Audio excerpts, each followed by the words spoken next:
គ្នាដឹងច្បាស់ចិត្តពុំងារេរីជ្រួលមានថ្មី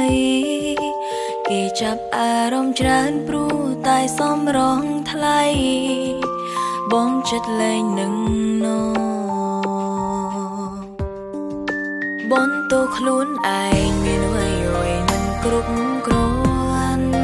ឲ្យបងឆាប់ធុញទ្រាន់ឲ្យស្នេហ៍រឹតវឹងវរពេលខ្លាំងជួបមុខគ្នាតែស្ងៀមដូចមនុស្សក៏មិនចង់និយាយរឿងអ្វី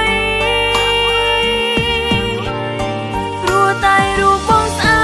តអូនពីបាក់នឹងtake care គឺមានតែសំចង់ចាញ់ឲ្យបងមានថ្មីសារភាពថាហត់នឿយណាកុំស្កាត់ពេលគេក្បែរថ្លៃតែអ្វីអូនត្រូវចាញ់បែកមុនពេលបងសុំទូគ្រាំឈឺចាប់ប៉ុណ្ណាសង្ឃឹមថាការបែកនេះបងអ្នកចំណេញព្រោះបងមិនបាច់ហត់ខាតនឹងមកដេញអូនឲ្យចាញ់គឺអូនចាចេញខ្លួនឯង